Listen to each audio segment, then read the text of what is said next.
Welcome to Eat Sleep Nerd, a podcast where you can check out, go AFK, and relax with us as we discuss all things nerd. Comic books, video games, movies, TV shows, and anything else that gets geeks more worked up than Ubisoft managers trying to figure out where the money went.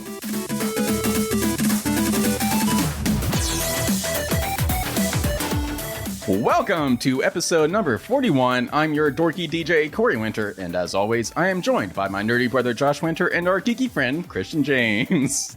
In this episode, we continue discussing HBO's The Last of Us with our review of episode 2. We also get into the nerdy news to discuss the end of active development for Marvel's Avengers video game, Suicide Squad Kill the Justice League featuring live service elements, Netflix password sharing crackdown coming in March, and more. And before we get into our show, do not forget to share this show with all of your friends, family, neighbors, enemies, pets, co-workers, frenemies.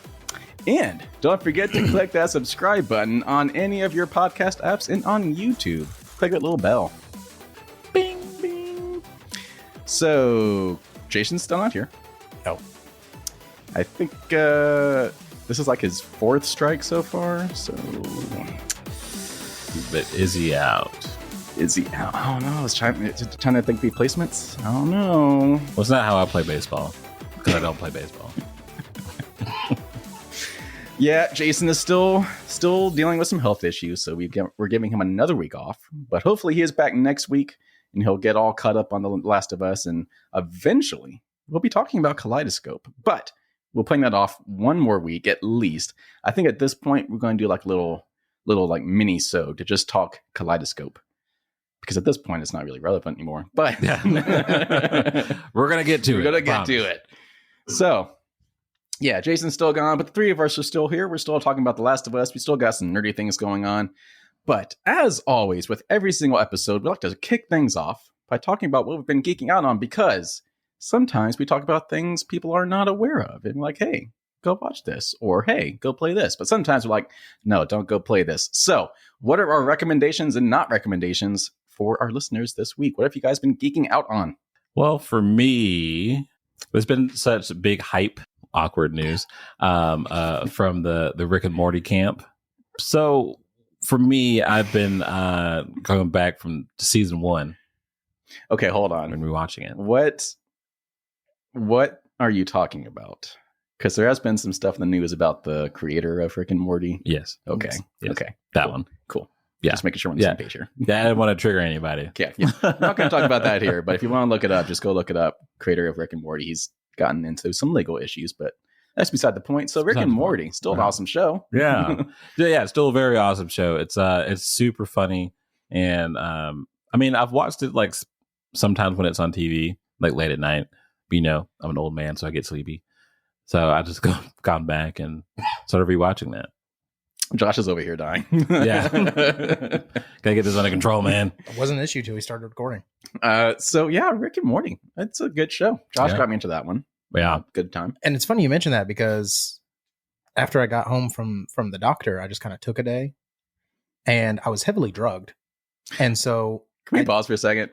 Worth noting, we have had 2 hosts of this show go down and into the hospital this past week. Like, who's next? I'm trying not to go. Hopefully no one. Okay. But anyway, so I was all drugged up. And so there isn't much to do other than watch TV. But because I was drugged up, I didn't want to watch anything I hadn't seen before. Because would I understand what was happening? Would it have my attention? Or am I just going to sleep? And so funny enough, I also started rewatching Rick and Morty. Nice. From the beginning. And it's wild. I mean, for any show to go back to the first episode, but especially Rick and Morty had a very different tone. Very. The humor wasn't quite there yet. Like, you could see where it was going. Yeah. But like the pacing, the humor, the animation, like everything was different. And it is wild. Now, it took like 3 or 4 episodes, and by the time you're halfway through the first season, it's pretty much the show, you know. Oh, yeah. But definitely that pilot episode, yeah, it was different. And I remember thinking that yesterday. I was just like, yeah, that's different. Especially like the themes and stuff that they go into. Like, it's all pretty much scientifically accurate, but just in like as accurate as you can be with multiverse stuff. But within trying to be like keep the it's ostentatious. It's believable. Yeah, like you buy into it, right? Yeah. It makes sense. It's kind of like listening to any like English person say anything. It's like, oh wow, yeah, I am that person. You say so. Yeah. That's why we love what's his name? David Attenborough. Yeah. He could literally say anything and I would believe it. Like, because listening Zebras. to Blue Planet, favorite documentary. Any of the nature ones. that Yeah. he's done. The whole Blue Planet. Yeah. Just all of them. Amazing. What else, Josh? So Rick and Morty. Yeah, I mean, I'm gonna be like, I haven't done a whole lot other than just exist this week. I saw you looking at some Warhammer stuff yesterday. Yeah, I'm probably gonna do it. Yes. I'm probably gonna do it. So no, what we noticed was, and I sent Corey a picture of this, but like I was going through the Warhammer stuff because I've been thinking about it a lot ever since Henry Cavill said he's going to build out that universe, which I am so stoked for. But I was just like, you know what? I've got some money, I've got some time now. It's one of those hobbies that's just expensive enough that when you're a kid and you really want to do it, you don't have that much money. Like Lego. Yeah, but then Yeah. then when you're an adult, you might have the money, but you probably don't have the time. Like Lego. Yeah, so I've got just enough of both that I think I'm going to try to start getting back into it. I don't even know if I'll play the game, but just painting the minifigs. That was always like one of the best parts of Yeah, those. literally putting it together. Yeah. And so, I mean, I say that we'll play the game, especially since we want to make that like a segment on the show. Yeah. We'll start playing. Christian, games. you're in. All right. Yeah. Did we ever find our castle? I've been looking for that castle. We had an actual like castle for our Warhammer stuff. That may have been thrown away. I spent so much money on that. Well, After 10 years of depreciation, probably wasn't worth very much. It was literally held together with duct tape. It's fine. No, I've been thinking about Warhammer too because Sorry. Usually I get excited about something That's and like- everyone's just like, oh God. that's like one of the tabletop things I'm actually like I enjoy.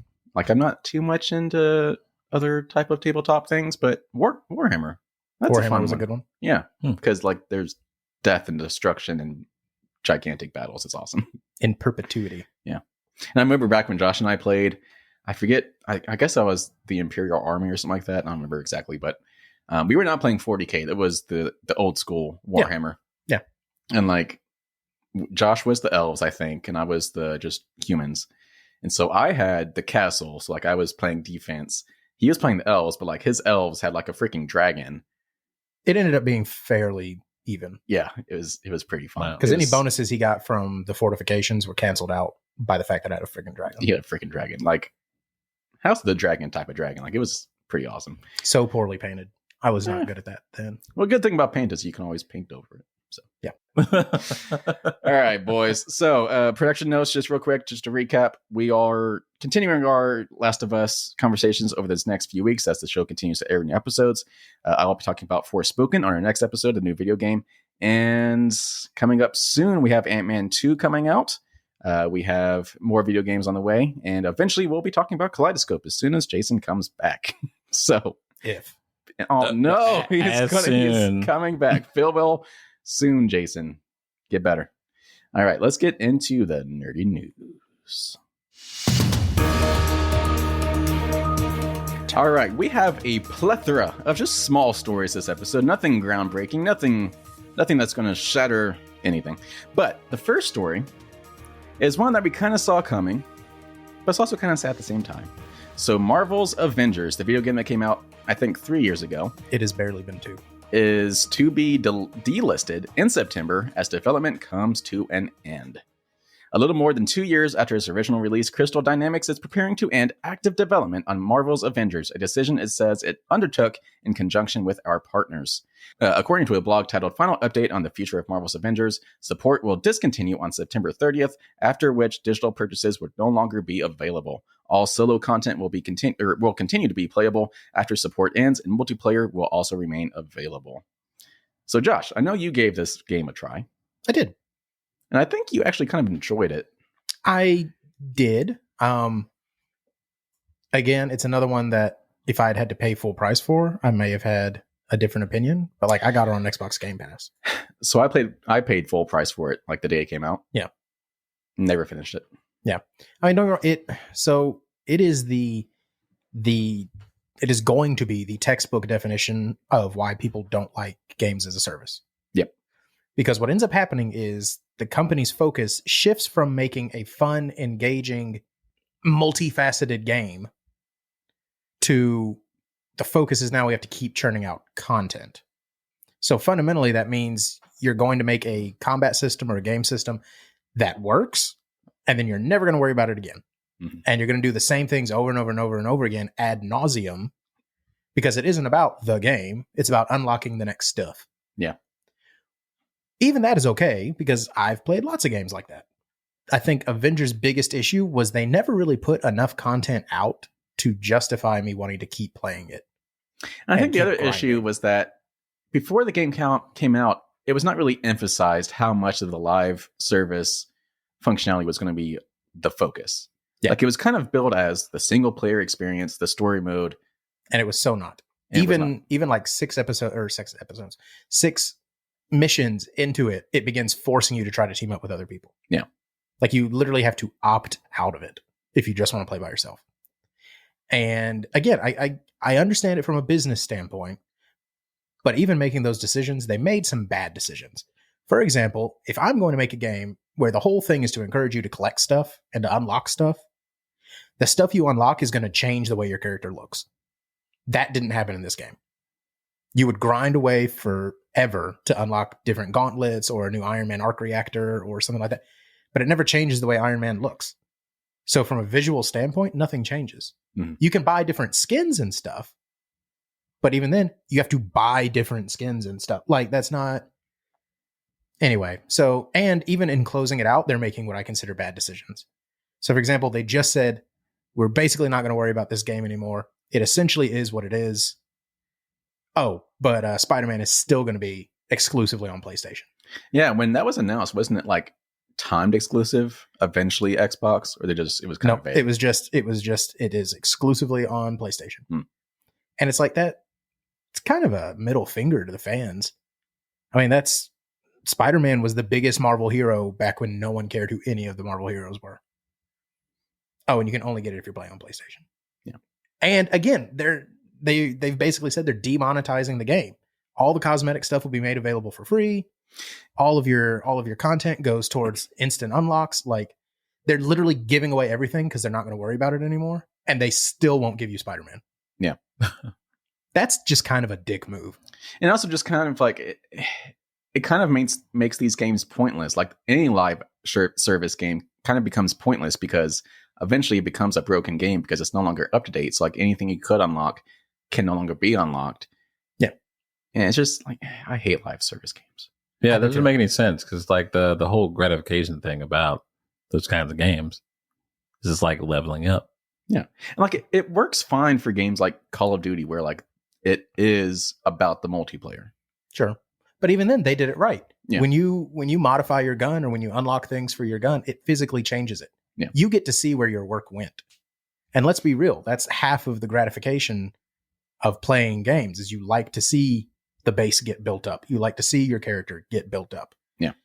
Like, I spent darn near 10 hours grinding Iron Man in Marvel's The Avenger, and at the end, the experience wasn't really any different. Like, I dealt more damage and stuff like that, but as far as what my brain was registering while I was playing the game, nothing changed. And I think that's what killed it. Well, you know what? That's probably why they're ending development because people kind of like, what's the point? Yeah. Like once you beat the game, like there's no reason to keep playing. And let's be real, the characters that you unlocked as like DLC were not very strong characters. You got Lady Thor, you got Black Panther. Black Panther was probably the only I would consider AAA hero that they had as a DLC. They're about to release the Winter Soldier, but like there's no Doctor Strange, there's no Fantastic Four, there's no like basically your 4 key Avengers that you got at the beginning were all the big names that ended up on it. And that just kind of, I'm not mad necessarily about what they did. I'm mad about how they executed it. Yeah. And so that sucks. But yeah, if it's free, you got Game Pass. I mean, like it's worth a day of playing, but I would not put any money into it. On the bright side, the team that was working on this game is now shifting their focus over onto the Amazon Games Tomb Raider project. So yay, Tomb Raider. Ooh. Right? You can buy 84 different shorts for her, but it doesn't change what she looks like. No, it's not going to be live. No, don't put that evil on it. Tomb Raider should never be that. Well, word on the street is there's another game that's going to be at least have some live elements. Oh, Tomb Raider? No, Okay. Oh, you're segueing. I was. Good job. You didn't pick it up. I did not pick it up. Thought you like segues. It was literally the next topic on the thing. I could not have done better. Sorry. So, Suicide Squad, Kill the Justice League. We have not really been sure if this is going to be a game worth playing or not, but this new leak kind of reveals that maybe it's not. So, it seems Rocksteady's upcoming Suicide Squad Kill the Justice League game could feature live service elements, including a store and a battle pass. This information comes from a leaked screenshot of the game 4 months ahead of its release. I will be sharing this screenshot in the show notes. Obviously, it's not. It looks like it's been removed here, but the screenshot showed a battle pass. I'm sure you could see it. I'm sure if you Google it. But yeah, basically the screenshot showed what looked like a menu where you can choose which character you're playing as, but then like in the menu, it had a battle pass link. So yeah, live service. If it didn't just say enough about it, it kind of sucks. And this game. So, I mean, to me, having a live service menu option is not necessarily mean it's going to be a game as a service. Because again, I think the idea of having live continued service means you get additional content. And so if you do it correctly, I'm okay with it. I just don't want that to be the focus of the game. Yeah. Like the Suicide Squad Kill the Justice League concept. Cool concept. Pretty solid. Yeah. Let's be real though. I mean, I'm going to play this game. Yeah. Okay. It's got way more things going for it than it does things I'm worried about. Okay. So it is from Rocksteady. Rocksteady's amazing. Love Rocksteady. It is in the Arkham universe, which is good. It is a direct sequel. And it's Kevin Conroy's last project as Batman. Yeah. So I'm going to do it just to enjoy Kevin Conroy's last performance as Batman. So again, if this is done as this will enhance your post-completion enjoyment of the game, like a new game plus sort of thing, and you can unlock additional things and stuff like that, I think it'll be cool. What confuses me, and I have more questions about, is what is the battle pass for? Like, are we doing a battle royale with DC characters? Like, that's the only part that has me a little confused. So here's the thing. Like, I've been bashing on these live service elements in games. They're not necessarily a bad thing. It's just the games. There's a lot of games where it does not belong. So like Modern Warfare 2, it has a battle pass. I'm actually in season 1 right now, and I'm almost done leveling up my battle pass. So it's pretty fun. It gives you a reason to keep coming back to the game, to keep unlocking things. And I'm okay with that. That's fine. But what's kind of concerning is that we're 4 months away from this release. So Suicide Squad Kill the Justice League comes out on PS5, Xbox Series X and S, and PC on May 26th. So it's coming out pretty soon. But they have so far not officially mentioned anything about having a battle pass. A leak had to confirm that this was happening. And they're doing their darndest to plug the leak. Yes. So that kind of sounds like they're not very confident in what this could be. Or they're worried we're going to be pissed about it. Yeah. Yeah, it's not great to think ahead like that. It's just do what you got to do. I mean, it's just one, like, it's again, if it's supplemental, I'm for it. Yeah. If the idea is to continue my enjoyment of the game after I have finished the game, I'm okay with it. Yeah. That's good service. I just don't want that to be the game. Yeah. Like, I want to play a single player game. Yeah. Multiplayer games suck. I hate multiplayer games. I want to disappear into my fantasy land and not worry about other people. That's the key. That's the key that I've been trying to figure out for like 10 years, why I don't like multiplayer games. It's because if I'm having to play with other people, it takes me out of the experience. Exactly. Correct. Yeah. And I already feel bad enough myself. I don't need some 12-year-old in Singapore teabagging me and calling me homophobic names. Like, I don't need that. Yeah. I get that enough in real life. Like, if you want that, bring couch co-op back. Like, according to Microsoft, it just can't be done. Cannot be done. So I miss couch co-op. Even though the day after they made that announcement, some guy made a mod for it and it worked. Yeah. And then they like threatened him and made him take it down. But no, like, yeah, that's why I play video games, is for the role-playing experience, to take myself and put myself into a different world. And multiplayer does not allow me to do that. Yeah. Well, even when we play Call of Duty, it is always muted. Oh yeah, yeah. we mute the crap out of everybody else. Yeah, I did notice that earlier. I saw like the profanity was turned off and whatnot. And everything was starting off. Yeah, I don't listen to people. Yeah. I feel Ruins that. my experience of the game. Yeah. I'm playing the game to get away from people. Yeah. So yeah, I hope this is the way we want it to be for Suicide Squad and not the way we're worried it's going to be for Suicide And as you said, this is made by Rocksteady, so like it is what I would consider one of the most well-regarded studios in video game development. Obviously, well known for their Batman Arkham games. It has been since 2016 since Arkham Knight came out, so it actually has been 6 years since they released a game. 7. Oh my God, it's 2023. Yeah. Just crossed over. So yeah, it has been quite a while since they've released a game, but you would have to assume they're still making quality stuff, and the reason they have waited 7 years is because they put a lot of effort into this game. And that's what I was going to say. We also have to look at this from a business standpoint. And we've talked about this before. It takes so long to make a game now because customers have such a high expectation for graphics, mechanics, interface, all this stuff. Like, you can't throw a game together anymore. People will rip you apart. So development on a game has gone from 2 to 3 years to 10 years. Yeah. If you don't have something extra that's going to get more money from me other than the $60 or $70 I give you, That's a very good point. it's not worth making. Yeah. Like they would have to. And I mean, and think about it. Even when we were little and getting like Super Nintendo games back in the early 90s, those things were still $45 or $50. So like the cost, the amount of money they make per game has gone down drastically, but the amount of money they have to put into making a game has gone up drastically. Yeah. So, like I said, from a business standpoint, I get it.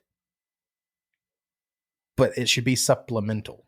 Yeah, so taking us back a few episodes when I reviewed the Callisto Protocol game, I dumped that game down. I think it was like a 2 out of 5. Like, it was not fun at all. Yeah, it's pretty low. And I mentioned how I noticed that they were putting a lot of marketing into this game. Like, they were billing it as a huge game. Like, I think I actually read something they were quoted as saying they were billing it as a quadruple A video game. Like, it's supposed to be the next big thing in horror video games. A generational leap. Yes, and apparently it was one of the most expensive video games ever made. Upwards of $200 million, which is actually more expensive than GTA 5 was. So they have bled money on this game because there is no live service elements. It's like the game was the game. Yep. It's like if people didn't buy the base game, yep, there's no, even if they did buy the base game, there's nothing to continue to bring them back to spend more money. There are no residuals. Yeah. So where do you think the line is between, I guess, the fan service of making a good game? Don't sacrifice the single player experience. Because that's what's going to be what gets you into the game. Unless, again, it's something like Modern Warfare or something where that's the whole point. A game like Modern Warfare, the single player thing is what gets me into it. Not everybody is like that. I am like that, though. Yeah, you're going to play single player first. Yeah. Yep. So, I don't know. It's a whole thing. Suicide Squad could still be a good game, but still looking forward to it. Does still have live service elements that, I don't know. Well, no. All right, let's move on to our next story. So Netflix, we've known for a while that they will be cracking down on password sharing, but they didn't really put a date on it or even what it really meant. So in today's Q4 and full year 2022 earnings call, Netflix executives said the rollout of the company's plan to convert borrowers, those who are currently using Netflix accounts that are owned by separate households, to paid subscribers will kick off by the end of Q1. That means sometime between now and the end of March of this year. April 1st. Their viewership gets cut in half. It's doing that all by themselves. No. The funny thing is they actually came out and said they totally expect a drop in subscribers when this new thing rolls out. They're totally expecting to take a cut in revenue when they roll out this new policy. So what's the plan after that? Make Netflix like $30? I don't know. I'm wondering if it's going to be enough people say, okay, I guess I'll get a Netflix subscription. Is that going to balance out all the people who are just like, screw this? Don't think so. I think especially with their plan with the tiered subscriptions. They have like 8 tiers now. Yeah, it's entirely too many tiers. So I feel like they're thinking that that's going to fill the gap. Maybe. Well, I like the speculation, but on the call, newly appointed co-CEO, good lord, co-CEO Greg Peters said that the company is confident they've solidified the set of features they want to implement to allow users to both kick borrowers off their accounts, as well as pay extra for additional users or let borrowers transfer their profiles elsewhere. But he acknowledged that Netflix's coming changes won't be a universally popular move. That's corporate for we know people are going to hate this. Yeah. Netflix went on to say that they expect some users will cancel their subscriptions over the change, but they expect a similar shift to what the company sees when it raises prices. People cancel for a while in frustration, but ultimately come back when there's a show they want to see. Well, when has that happened? Like we just Josh has said it time and time again. Like he will cancel it, then come back and renew it temporarily when a new show comes out. Yeah, which as of now, the only one I can think of is The Witcher, and it's only got one more season that I'm interested in. So yeah, there's that. I don't know. And then they got lucky with Wednesday. So that's another thing. Like they do still keep rolling out hits. They're fewer and far betweener than they used to be. Yes, but they still have the hits. But who's to say that like once this happens and like studios see their drop, that they just go somewhere else? That's my thing. Like, if you are someone trying to make a TV show, why would you ever go sign with Netflix? Because there's no chance you're going to get a second season. Oh, yeah. You're definitely not going to finish your story, whatever it is. You might get 2 or 3 seasons if you're super popular. But like, if I had a Netflix show, every season would have to end in a way that it could be the series finale. Yeah. Like, if you're making a movie, like a one-off movie, okay, yeah, Netflix is probably a good place. Like, you can't cancel a movie. It's been made. But like, yeah. Tell that to the people who made Batgirl. Oh, wow. And that wasn't even Netflix. Yeah. Oh, yeah. But if you're going to make a TV show, go over to Amazon or HBO. Oh, yeah. Not HBO. No. No. Amazon. Paramount. Give Paramount. HBO a little while to Paramount. get their house. Give them a little while. HBO used to be a good one. So yeah, Netflix cutting us off. I've never actually shared my password because I keep things tight. But yeah, out of the 700 like subscriptions that people have, I probably pay for like 4 and then borrow the other 699. See, it's people like you. People like you. They're gonna make the rest of us suffer. Yeah, I'm okay with it. Your suffering means nothing to me. Nothing. I do like being able to kick people off of your accounts now. Yeah, it's a neat feature. Because the one time I did share my password with someone, it was actually Disney Plus. There was no option to kick someone off, and it was someone that I actually cut ties with. And it's like they were messing up my recommended view or like my recommended shows and stuff. I was like, I want to kick this person off, but I can't. Yeah, so. that goes with like all those like broken up girlfriends. I did, but like once you log in, it doesn't kick you out once you change your password. Really, it doesn't have that feature? It might now. It was a couple years ago. Okay. But yeah, because there's usually a feature somewhere in the menu. It's like log out of all accounts. Oh, I tried. Yeah. I definitely tried. But back then, that was not an option. It's just rude. Make a sub profile. Yeah. Why are you watching the same? That's weird. Well, that's the thing. Like I use Disney Plus to like watch my Marvel stuff and things, but like they were watching Disney Plus to watch like Disney things, like Disney things, like Little Mermaid and stuff. And it was messing up my my things. Who does that? All right, so this is just a very quick story. A few weeks ago, obviously, we talked about Kevin Conroy, how his last, obviously he passed away. And then we talked about how his last role was going to be in the upcoming Suicide Squad game. But now we have a little update from Mark Hamill, most famously playing the Joker whenever Kevin Conroy was playing Batman. So he has come out and said in an interview with Empire Magazine that, and I quote, "They would call and say, they want you to do the Joker. And my only question was, is Kevin Batman? If they would say yes, I would say, I'm in. We were like partners. We were like Laurel and Hardy. Without Kevin there, that doesn't seem to be a Batman for me." So Mark Hamill's probably done playing the Joker. The best Joker of all time. That was really sad. I'm sorry. Yeah. I'm sorry. Kind of a bummer. Sorry. Wow. But I think it's worth noting. I mean, Mark Hamill. Like, yeah, Luke Skywalker, whatever. No, anytime you look up pictures of them together, like you can tell there was something special there. Oh, like they genuinely enjoyed each other's company. And they should. I mean, they've been working in those specific roles together for over 20 years. Yeah. And like that voice, his Joker voice, iconic. I would consider it, honestly, a more iconic performance than Luke Skywalker. Yeah. Very much so. Oh, yeah. Yeah. Like, don't get me wrong. No one else could be Luke, but no one else can be Joker. Like when you're thinking about the Joker in your head, you instantly hear Mark Hamill. Yeah. 100%. So yeah, kind of sad that he's likely done playing Joker. I after he says this, I can't see him ever coming back to it, even for like a one-off. So likely going to be the last of Mark Hamill at the Joker. It's sad, but it feels right. Yeah. Yeah, like I don't blame him at all. Yeah. No. But also, when do we get to the point where we start AIing voices? We're already there. Yeah. I mean, but the thing is like, will that make him stay? No, I don't think so. I wouldn't think that, yeah. I don't think so. No. He's just going to go to his yacht and just relax. Does he have one of those? If he doesn't, I don't know what he's doing with that He money. probably does. He was Luke Skywalker. He's got Star Wars money and Batman money. He's doing fine. Can you imagine the residuals on Star Wars for him? Someone look that up. All right. So, because every year after May the 4th. So let's get into some production news. So just some things that have been announced for release dates and just some things they're filming. Just some noteworthy things. So Rebel Moon, Josh, can you tell us a little bit about this one and what's happening with it? Okay. So Rebel Moon is Zack Snyder's next project. It's going to be on Netflix as part of his Netflix deal. But it's a movie, so it's fine. Oh, okay. Yeah. It's safe. Yeah.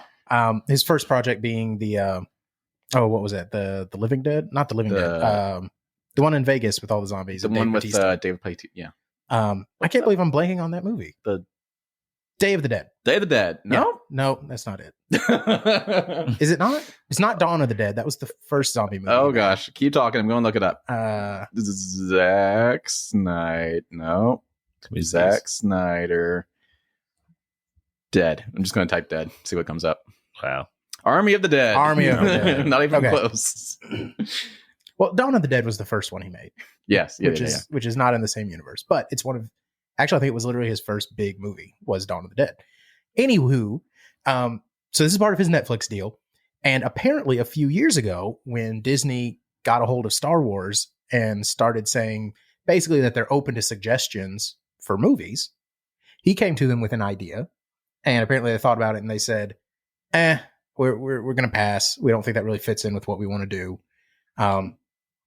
And so in the greatest move ever, Zack Snyder was basically just like, okay, fine, I'll make my own stupid Star Wars. And so he went to Netflix, got his deal, and he is writing and directing Rebel Moon, which this is now the first time that they've given us any real information beyond a few screenshots that he likes to share on social media. But Rebel Moon will come out in December 22nd. And it is about, quote, a reluctant hero from a peaceful colony who is about to find she's her people's last hope. So, I don't know. Everything that he's shown off so far looks amazing. Yeah. A lot of his, don't get me wrong, Zack Snyder's not afraid of green screen, a la 300. But all the sets and everything that he has shown off very much has the original trilogy Star Wars. Everything's grungy. Everything is, like, this is not a bright, shiny new starship. Like, things are falling apart. It's clearly about people who are not doing well. And I mean, I'm very, very, very excited to see what a Star Wars movie from Zack Snyder would be like. This kind of reminds me of the situation with the Halo movie years ago when Neil Blomkamp, he could not make the Halo movie, so he just went and made District 9. It was basically like a Halo ripoff. Not really a Halo ripoff. So there's definitely elements from Halo in that movie. Yeah, I was going to say. I mean, LaCroix of Halo. Yeah. So this kind of reminds me of that, like a director not being able to make the movie he was trying to make, so he just went off and made his own little IP. Yeah. But definitely, if you look at the pictures that have been released from the sets and stuff, like the cast, like I said, definitely Star Warsy. Yeah, like the aesthetic is very much there. Yeah. And so I'm hoping it's good. It's got a pretty decent cast. Sofia Boutella, I think, is the young lady. So yeah, I don't know. I'm pretty excited. Yeah, I think it's going to be a good one. Speaking of Star Wars, okay, so I just thought about something that popped in my head. This is totally off subject. But in the show Obi-Wan, it bothered me so much. The one scene where what's-her-face was at the Rebel base. Leia? No. Oh. Black girl. What's her name? The Inquisitor. Inquisitor. Yes. She was at the door trying to get in, right? Mm-hmm. That whole set looked like trash. In comparison to everything else in that show, I was like, they literally just didn't try. It got to be day of, and they realized they didn't have a set. Yeah, like it was almost like they didn't like block out the shots very well, and just like the backgrounds just look like trash. We'll fix it in post. Yeah, that didn't skip right over it. One of my favorite memes recently is they took a screenshot of Peacemaker and they put the Inquisitor's head on it. And she goes, "I will avenge the death of all my Jedi friends, no matter how many Jedi I have to kill." Yeah. Yeah, you say that there was a lot that was not okay with that show. The longer I look back on it, it was pretty mid. Yeah, we gave it a 3 out of 5, which... Okay, so we were accurate. We were okay. We were pretty dead on. One of the lowest scores you've given for anything on the show so far. Yeah. So... Yeah, I don't know why that popped in my head all of a sudden, but I've been thinking about that for a long time. You just had to say it. Like that section in which just trash. Yeah. Meh. All right, so another production thing. So, there's a reason I'm bringing this up. So Tron Ares, I'm not actually sure if that's how you pronounce it, but we're going to say... It is 100% Ares. There's no I. There's never an I in Ares. It could be Eris. No. Anyway, it's the third film in the Tron franchise following 2010's Tron Legacy. And it's called Tron Ares. It's set to move forward at Disney with Jared Leto as its star. And that probably means it's going to be a box office bomb. Okay, so I'm so glad somebody else said it. That for these like second, what's his name? Band's name? Oh, 30 seconds. 30 seconds. 30 seconds? Oh, yeah, you gave him too many seconds. Yeah. All those people are just in love with Jared Leto. And it's like, have you seen this man's acting? He has an Oscar. And? I was going to say, I actually usually like Jared Leto. Yeah, I like him as an actor. I just think he's cursed. He just picks bad movies. Yeah. Yeah, I think that's what it is. Or he gets edited out of what could have been a good movie. Right. Like the original Suicide Squad. No, so the reason I bring this up is because of Jared Leto. It just seems like anytime he tries to get into an established IP, it never goes well. Especially Tron. Like, did Tron Legacy even do that great? No. I went and saw it in theaters. I mean, yeah, I saw it. I enjoyed it. But I don't remember it being... All I remember is Daft Punk did the music. Yeah. But also at the same time, do we need another Tron movie? See, that's kind of my thing. Well, who was the audience for that? Like, who is the audience for this? I'll go watch it. Maybe the 45 Seconds to Mars people. Just because it's Jared Leto. But maybe. I don't know. That's just an interesting one to me. I don't know. Tron Legacy, yet again, it was 12 years ago. Made $400 million at the box office. So about twice its budget. Not bad. Yeah, but isn't that usually what they have to do to break even? I mean, like, isn't that the formula that we get? Usually you have to have 1.5 to 2 times the revenue to break even. Because I also remember they advertised the crap out of that movie. I mean, yeah. So I don't know. I just don't know who this movie is for. Yeah, I don't either. Just because you have an IP doesn't mean you need to make new entries. Yeah. Speaking of IPs, John Wick director Chad Still. Oh my God, the names again. Josh, tell me. Chad, we're going with Chad. Will direct Michael B. Jordan in the Tom Clancy sequel Rainbow Six as a follow-up to 2021's Without Remorse. So, according to the Hollywood Reporter, Jordan will reprise the role of Navy SEAL and CIA operative John Clark, who has appeared in numerous Tom Clancy novels, first in the Jack Ryan series, then in his own spin-offs Without Remorse and Rainbow Six. I cannot talk today. So, yeah, we're finally getting a Rainbow Six film. Yeah. And may or may not connect to the Rainbow Six series we have coming with Michael Pena on Amazon. See, that's what I was going to say, because after that announcement, which was a few weeks back, we haven't really heard anything else. It was literally months ago, but sure. Yeah. So, but see, that's kind of my point, though. Like, I'm thinking this is going to replace that, especially since is this also coming from Amazon? Yes, this is an Amazon thing. Okay, so that would be very odd if it had a Rainbow Six movie and a Rainbow Six show on the same platform, but they're not connected. So my question is... actually, it's Paramount. So Paramount's producing it. But Without Remorse released on Amazon. So there has to be some kind of relationship. Yeah, they have a deal there. I mean, just because... it's Paramount is going to release it in theaters. Oh, okay. Yeah, because Without Remorse was straight to streaming. Yeah. So clearly they think that did well enough that it should go to theaters.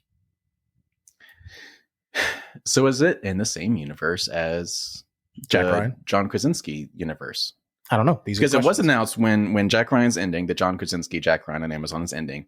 It's essentially going to be replaced by the Michael Pena Ding Chavez show, which I don't think they even really said, but it's going to be a Rainbow Six thing because Ding Chavez in the novels was the Rainbow Six. He was one of the lead operators. Yeah. Team leads for Rainbow So you Six. have to think it's probably going to be a Rainbow Six show. But they've now announced a Rainbow Six movie with Michael B. Jordan playing a different character. So they could connect. Well, I mean, like I said, it's he's playing John Clark. John Clark in the book was the character who pitched and fought for the approval of an international rapid response anti-terrorism unit, Rainbow Six. And again, in the books, he was not an operator in that unit. He was the lead. He ran it. And in fact, there was a big portion towards the beginning of the book where they talked about how he was running drills with them and stuff like that because he wanted them to respect him and know that they weren't getting orders from someone who didn't know what he was doing. But like, he was not an operative on the team. Yeah. So I doubt they would bring in Michael B. Jordan to have him just run it. So they're making some changes, which is fine. Like, it's okay. But I mean, I don't know. Just to me, I would just like some clarification on if we're getting 2 Rainbow Six properties, or this is replacing the other property, or there's going to be a movie that leads into the property, into the TV show rather. So I have more questions than I have answers, but either way, I'm excited. I like Michael B. Jordan. Without Remorse was good. I thoroughly enjoyed it. And I've been wanting a Rainbow Six movie for, hold on, let me look, 20 years. So yeah, that's a weird thing. Like, I don't understand how Jack Ryan movies are really the only Tom Clancy things that have been adapted to live action movies. Like, he has so many other characters. It always ends up being about Jack Ryan, though. I know, but it always ends up being about even in the books that aren't about Jack Ryan, he shows up. Yeah, kind of like how in the Vampire Chronicles, it's not always about Lestat, but Lestat shows up in every Vampire Chronicle. Like, it's not about him, but it's definitely about him. Yeah. So I don't know. Again, we talked about this before. I think it was like 2 weeks back, where I thought it would be really cool if Amazon just made all of the Tom Clancy stuff interconnect. Maybe this is the start of that. Maybe an Amazon guy listened to us and said, you know what? That Josh guy has a good idea. Yeah. We know Kevin Feige listens to us, so this guy might be. Oh, Kev. Now, I think the Daddy Feige. biggest thing to take away from this is that this movie is being directed by the guy's name that we can't pronounce, who is the director of all of the John Wick movies. Stahelski. So is this going to be a John Wick style Rainbow Six movie? I don't think so, and I would hope not. No, yeah, that'd be. Well, no, I mean, it's. I would certainly want the action and the violence to be on that level, but I don't want Rainbow Six operators running around like John Wick. That kind of defeats the point. It's way You know what more I'm saying? tactical than John Wick. But that's what I'm saying. Like, if he can bring that command of, and I'm trying to think of a better way of putting it, but I mean, literally a command of artistic violence to the artistic violence. I mean, that's what it is. That's what Can every we put action that on a movie is. t-shirt? Yes. First off, Yes. the hoodie will Yes. be available soon on the store. So #artistic violence. But no, you get what I'm saying though. Like, it's if he can bring that level of skill while keeping it a little more grounded, then that should be awesome. Yeah. So if he can just peel away the ridiculousness but keep the visceralness. Yeah, kind of like we were talking about earlier. Zero Dark 30. Yeah. Yeah. Like Zero Dark 30 That was real tense, tactical violence. Yeah. Artistic violence. Artistic violence. Yes. Yeah. But I would say that wasn't really even artistic violence. That was almost documentary violence. Yeah. Documentary violence. It was so real, it was low key. That's the You know back what of the I mean? t-shirt. Like, Documentary violence. But no, because I mean, like, Rainbow Six should feel like a heightened experience, right? Yeah. There should be a level of suspension of disbelief, because the whole idea is that you've got top tier operators and they're all on the same team. And like, again, to go back to the book, after running one of their drills, I can't remember if it was Dean Chavez who did it, but John Clark was walking through the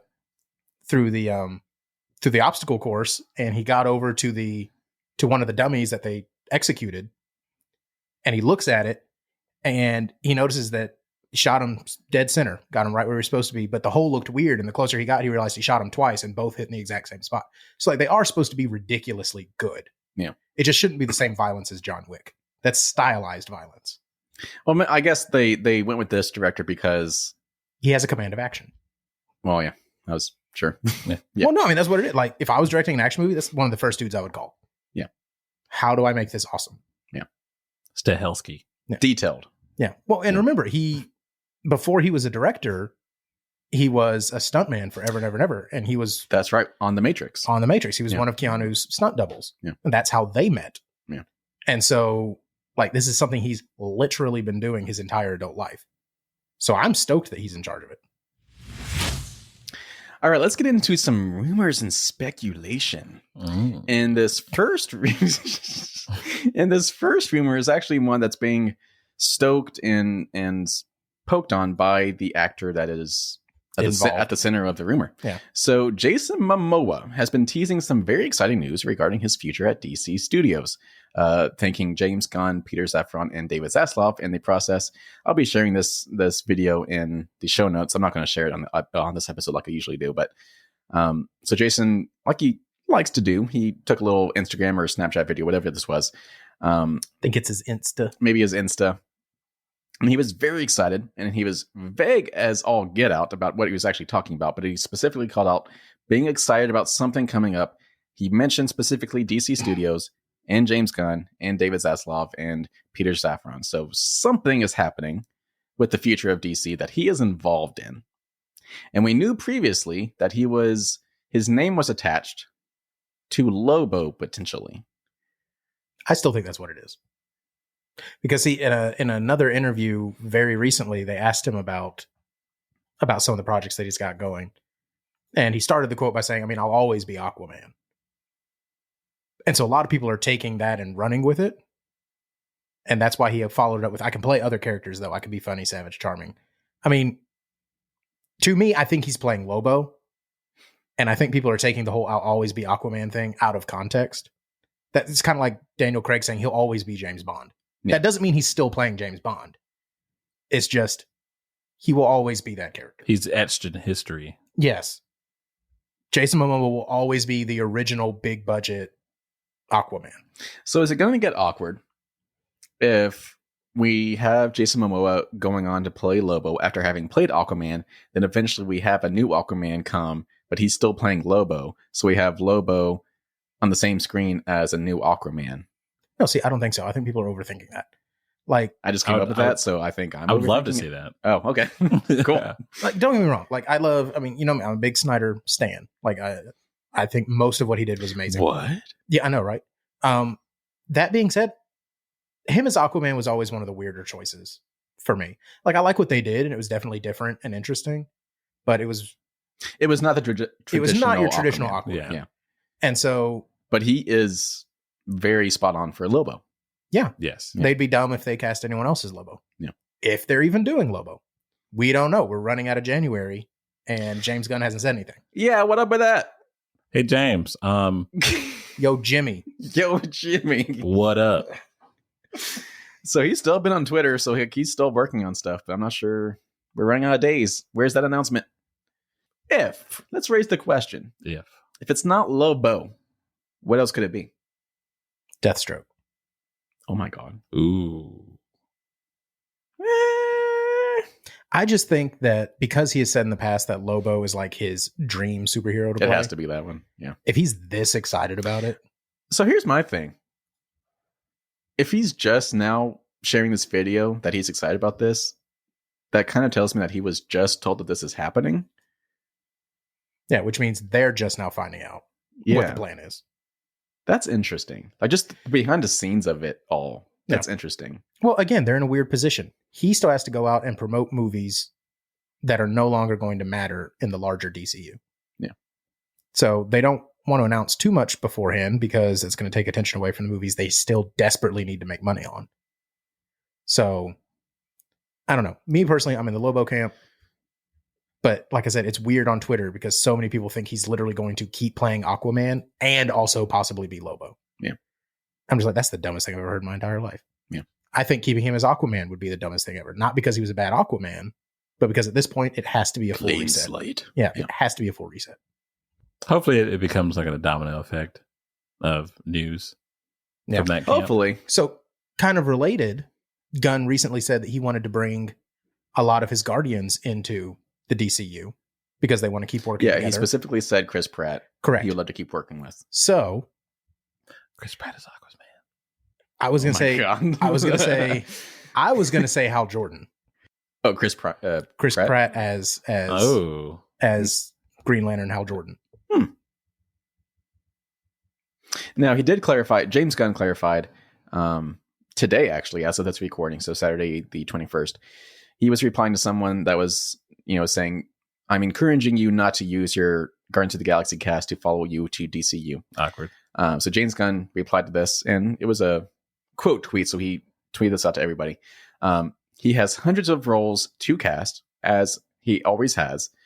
Some will be on brand with new faces, some will be actors I've worked with before, and some will be actors who I've never worked with. What matters most is the actor fits the role and they're easy to work with. So he's basically saying, he's going to work with some actors we've known from the Marvel side of things. But let's be real. I love it when directors get favorite actors, and they keep bringing them along. David O. Russell continuing to work with Christian Bale in basically everything single movie makes sure that Christian Bale has a lot of work, which is good because I love Christian Bale. Yeah. Oddly enough, not even that much as Batman. I just like Christian Bale. Like, he was a good Batman, but he's actually pretty low down on the list. I kind of forget that he's played Batman at this point. Well, because he's just a chameleon. He's a chameleon. Like, I didn't forget the movies. I just forget that it was Christian Bale. Yeah. I mean, he just got picked up on roles that were just like a little bit better than Batman. Yeah. Yeah. And so I think it's great. Quentin Tarantino and Sam Jackson. I will watch any movie. Yeah. Yes. Any movie that's Quentin Tarantino with Sam Jackson. Yeah. I'm upset that we're not getting Quentin Tarantino Star Trek because he would have put Samuel L. Jackson. Samuel L. Jackson is Spock. It'd be amazing. Live long and prosper, mother. All right. Next little rumor and speculation thing. So this is from a source that has had reliable leaks, but they're kind of all over the board. So this could be reliable or not. So they have tweeted out saying they're waiting until after. So they're saying about Marvel, they're waiting until after Secret Wars to introduce the new X-Men proper. Secret Wars will be a love letter to the originals and solid closure. So they're also saying the original X-Men will make appearances in Secret Wars, but we won't see anyone new until after that. So it could be a while before we see any new X-Men. New as in outside of the original cast of X-Men that we see, or new faces of the old cast. What? So it's been heavily rumored that we'll have people like Hugh Jackman doing more than just Deadpool 3, like he'll actually be in Secret Wars as well, which after confirming he'll be in Deadpool 3 makes a lot of sense. But we'll also have people back. All the Spideys, but specifically the X-Men. So we'll have the young X-Men. So we'll have, who were they? Nicholas Hoult, and he was Young Beast, and he's the only one I think that ended up being famous. Oh, Michael Fassbender. That's the one I was thinking of. James. The guy that was in Split. McAvoy. Yeah. McAvoy. So they'll be in there, but also possibly Patrick Stewart. Thank you. He's literally right behind me. Yes. So they'll all be in there as well. We think as cameos, but then the new X-Men, the next generation of X-Men, will not be until after Secret Wars airs, which is in 2026. So it's going to be several more years before we see any new X-Men. Possibly. This is a rumor. Is it Secret Wars and then Kang Dynasty? Kang Dynasty, Secret Wars. So Kang Dynasty is currently scheduled for May 2025. The Secret Wars is scheduled for May 2026. Mm. And as we were saying last time, there is currently no X-Men properly currently scheduled for live action MCU. So this kind of makes sense. If they're not announcing a new X-Men movie yet, it's probably because they don't have a new cast, because they're waiting until after this next phase of MCU. But I hate rumor mills, but from a business standpoint, this would make sense. Yeah. But do we expect some kind of background catches of X-Men like Marvel usually does? How do you mean? Like teasing. Well, they've already mentioned mutants a couple of times now. Yeah. Because both in Miss Marvel and in Black Panther Wakanda Forever. Did you catch the one in She-Hulk? Yeah. Yeah, and there was one in She-Hulk. Yeah. So, I mean, like, they're teasing it. They're setting us up for it. I don't know. See, at a certain point, they're going to have to reboot the MCU. Right. Like, they're going to have to. So what do you think is going to happen to reboot it? Oh, I don't know. But see, that's kind of what I'm saying. That's the only reason I would believe this rumor is because by the time we get to the end of this saga, you're going to have gone through all your original Avengers, most of your junior Avengers or Avengers lineup B. The only thing you've really got left untouched would be mutants and I guess probably the continuing adventures of like the Fantastic Four and stuff like that. Well, see, I've kind of said that. Like, I think when we were originally talking about after Phase 5 and 6 were announced, I was kind of thinking Secret Wars could be the end of the MCU as we know it. And then they're starting fresh. Kind of like the whole Star Trek movie where it kind of like rebooted without actually rebooting. See, that would be an interesting thing. Yeah. We get to the end of Secret Wars. They literally say, okay, that's it. The MCU is done. Then you reboot the whole thing, only this time you have the X-Men too. So all the Avengers movies can have Wolverine. All of the Avengers movies, or you know what I'm saying? Like, I don't want that yet. That'd be bold. I want to keep going. Yeah, I don't know. But then again, you know, that's like still 4 years away. Yeah, I mean, this is heavy speculation. Yeah. But I don't know. It's...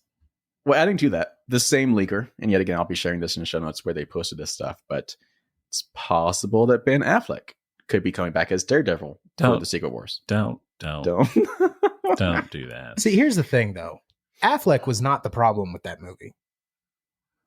It was the script, the direction, everything else. Affleck was okay in that movie. I quite enjoyed that movie. He did okay. Granted, I haven't seen it in like 15 years, but... Okay, yes, I understand writing and things like that, but like, just wasn't doing it for me. Like the campiness of it all, like because back in the day, the early 2000s, kind of like it was all camp, comic book movie, adaptations, camp had to be a little corny. Yep. Yeah, Camp Crystal Lake, the whole thing, and it's just. There was no comment. Even like when Ryan Reynolds refers to him like as Green Lantern, he just like, there's no coming back from that. Yeah.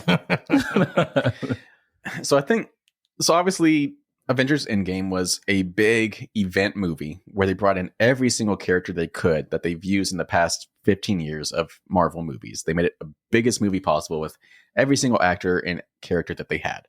And I think they're trying to top that with the Secret Wars by bringing back all these actors and characters from the early 2000s Marvel movies because they own the rights to them now. So I think they're trying to top what they did with Endgame by having every character imaginable that we've seen in live action that they can get. Wesley Snipes. I was about to say, if we get Ben Affleck as Daredevil, can we get Wesley Snipes as Blade? Like, I think that just in my mind, they're trying to build that as the next big event movie. The only way they can top Endgame is by doing something like that. And you know what? If Ben Affleck comes back as Daredevil, he has to be less beefy. Because he's been Batman for like the past, I don't know how many years, just beefed up. But anytime you see him in the tabloid pictures now, he's pretty scrawny. That'd be good. He's been eating that Dunkin'. You guys been seeing that? No. So remember that meme of Ben Affleck when he was like picking up the Dunkin' Donuts and coffee off his front porch and he looked all depressed and stuff because like he was dropping it? Have you seen that meme? No. Dunkin' Donuts picked up on that, and they actually made a Dunkin' Donuts commercial with Ben Affleck and J-Lo. Where he drops the donuts? I don't know if he actually dropped it. It hasn't come out yet, but they've been filming it. That's funny. So anyway, I just remember the meme of him just standing outside smoking a cigarette. Just looking. It was the same front porch. It was just, instead of smoking, it was Dunkin' Donuts. That's funny. Yeah. Anyway, he could be coming back. Lots of other people could be coming back for Secret Wars. Or nobody could be Or no one could be coming back. Who was this movie could suck. Who knows? Jessica Alba as... the Invisible Woman. No, it wasn't Alba. It was the other Jessica. Chastain? She has not done. Oh. Wasn't she Hella? Or was it the... No. Who are you thinking about? Alba. Who's the character? Name the movie. Oh, God. We're going to try to help you get there, bro. She's in all red. Okay. Electra, okay. Yes. Old Jennifer Garner. Yeah. See, I said the other Jennifer. Not yes. you. We were talking about Jessica's. Yeah. That's Yeah, Jennifer. you were saying Jessica. You know what I meant. No, we didn't. Obviously, we did not. Anyway, Elektra. Can we have her back for Elektra? Maybe we'll see how that one goes.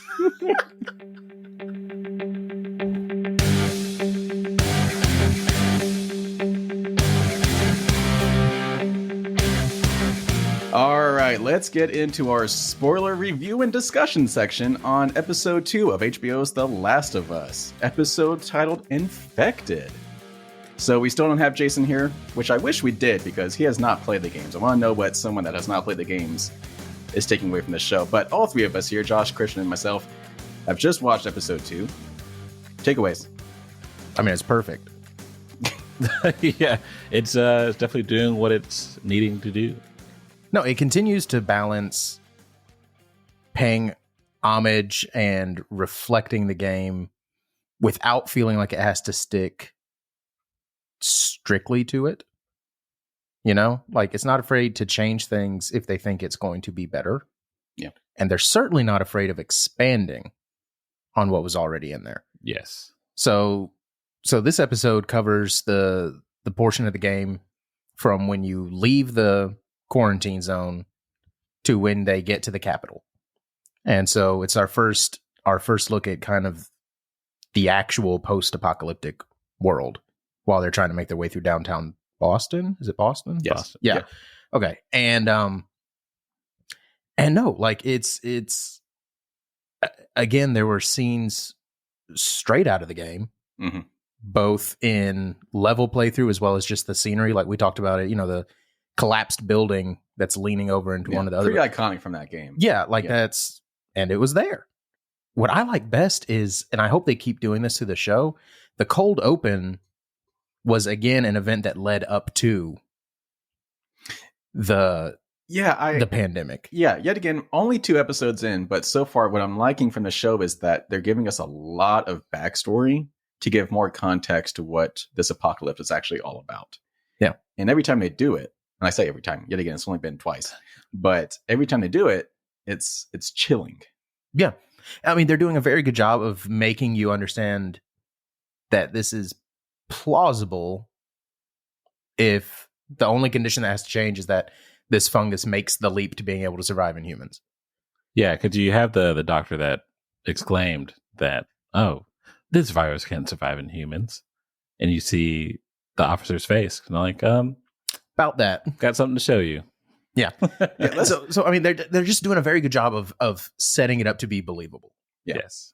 Like they're doing, we've talked about it before, especially like with Jason, they're setting up the rules for your suspension of belief.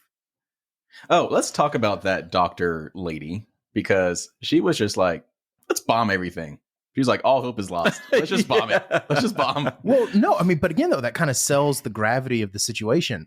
Like she knew, and this is why, like even today, like you can't get a fungal infection like this, but whenever a human does get a fungal infection, it takes like months to clear it up. And it's because there's no real like cure for any fungal infections. Like there's treatments to hopefully make it an inhospitable environment. Yeah. So like, I mean, the most common one's like athlete's foot, right? You can't cure athlete's foot. You put medicine on it that makes your feet so inhospitable that hopefully the fungus just leaves or dies. So like, that's the whole point. And that's why old John, dang it, I forgot his name.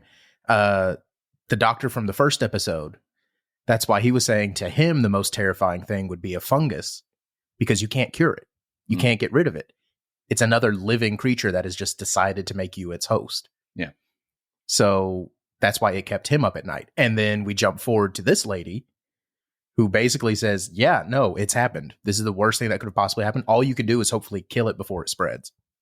Yeah. So let's talk about that doctor in that little prologue scene again, because when she finally gets suited up and goes into the lab where there is that dead body that she's going to be examining, obviously she's looking at the body, but then she went into the mouth of the patient. So stressed out. And Josh was stressed out. I was so stressed out.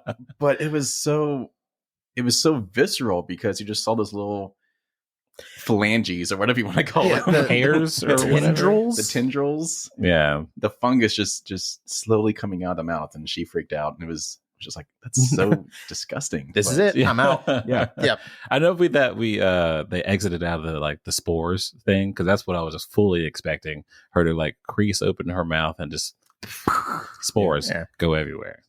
I bet spores will come into play a little bit later once it's a little bit more established what's going on. Yeah. Something that they have to later on figure out how to deal with. Yeah. Yeah. I dig that. Yeah. But no, and then they went, back in present day with Tess and Joel and Ellie.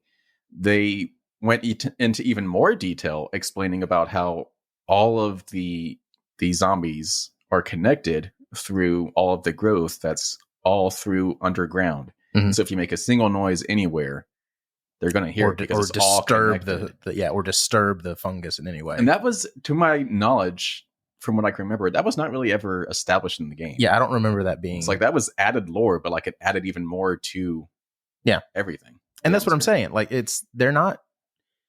they're treating the game as a Bible, but like in a good way. Yeah. Yeah. Like they're sticking to the rules from the game, but they're not afraid to change some of the circumstances. Yeah. So, and again, if you think about it, like if you look at some of the spores that you'd see on the walls or the ground, something like that, it kind of looks like a nervous system. Yeah. Yeah. So that yet again, they're making it make sense for people that haven't experienced the game at all. Yeah. And I kept saying that when they got to I think it was the museum, all of the growth of the fungus on the walls was so intricate, so beautiful in a very haunting way. Yeah. But yeah, so speaking of the museum, we finally got to see them. We got to see the clickers. Yeah, the big reveal. We finally got to see them really up close. Thought it was going to be later on. No, they got us into it, and it looks good. It looks so good, like in a gross sort of way. Like we joked about how they got really up close, but like I'm glad they did, because first off, it's just terrifying, but also it's that kind of horrifying that you can't help but look at it. Yeah. And so they're just like, no, we're going to give you a couple shots where you can really look at it. Like, go ahead and give that costume team, makeup team an Emmy, because dang. Yeah. Yeah. It's very intricate. Yeah. And something worth noting is that it was announced this week leading up to this episode that the voice actors that voice the clickers and everything in the video game are the voice actors that are voicing the monsters in the TV show. Yeah. So like, that's why they sound so perfect, just because it's the exact same people. Yeah. So that's pretty cool. That's pretty cool. Yeah, I definitely want to see the behind the scenes of like how you click. Yeah, right. I remember back in the day with the grunge, everybody would walk around in middle school like, yeah. Yeah.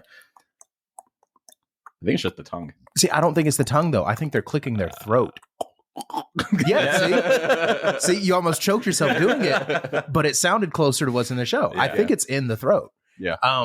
Anyway, so that's dorky and has no purpose, but yeah, like it set it up. It gave us some of those big pieces that if they hadn't gotten it right, it wouldn't have been okay. Yeah. So let's talk about the flour theory, because a fan kind of noticed that in the first episode, all of the references to flour and wheat and stuff, it was kind of confirmed in this episode that that's kind of how the outbreak happened. Yeah. So Josh, you were telling us a little bit more about it, because I was only slightly aware of it. So I don't remember. Apparently this was in the game. I don't remember it from the game, which is why it caught me by surprise. I was like, oh, it's like the origin story that we never got. Yeah, I think maybe it was just such a boring fact that maybe we just don't remember it from the game. Or maybe it was like one of those hidden things you just had to go collect, but like it was not Yeah. It's not, if you were just going through the main story, maybe you didn't bump into it or whatever. But yeah, so the fungus apparently spread so quickly, not because of biting and zombie methods, but because it infected the wheat crop. Mm-hmm. And so anyone who ate products made with infected wheat became infected. And that would make sense given everything we saw in the first episode, because old lady was never bit by anybody, but she got infected. And so the theory is that our main characters narrowly avoided being infected all the way through the first episode, because right off the bat, Sarah was supposed to make pancakes for Joel. Yeah. She just didn't have time, or they didn't have the stuff or whatever. So, okay, avoided the pancakes. Then they're getting in the car and the next door neighbors offer them biscuits. But Joel's like, I'm on Atkins. Yeah. So they don't have the biscuits. Then Sarah goes over to the old lady's house and they're making cookies, but she leaves before she has a cookie. Says she doesn't want one. And then Joel forgot to get the birthday cake on the way home. So all day long, they accidentally avoided products containing wheat. Yeah. And a lot of people were just like, oh, snap. Was that maybe why they didn't get infected right off the bat? So it's a neat theory. And this episode kind Pretty of much confirms that theory Yeah. because the outbreak in India was at a wheat processing facility. Yeah.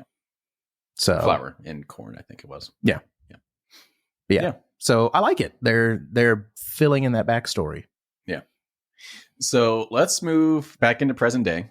They're getting their way through Boston. They're on the bridge, and oh my god, the shaky cam.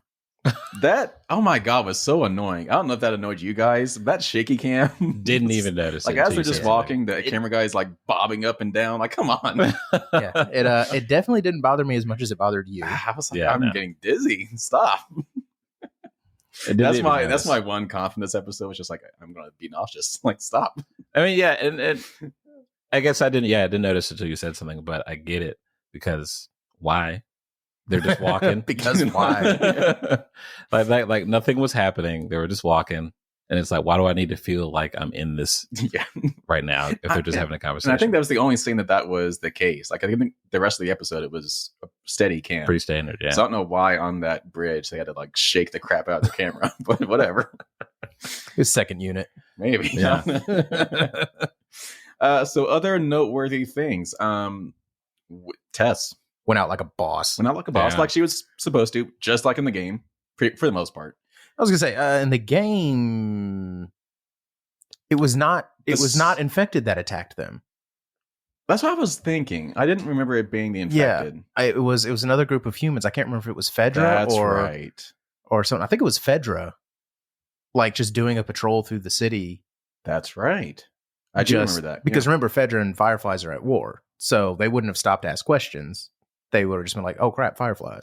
Well, okay, so I'll say this because yes, that is a good point. That now that you say that, I do remember that. But the lead up to how she died, like her getting bit, but like kind of hiding it.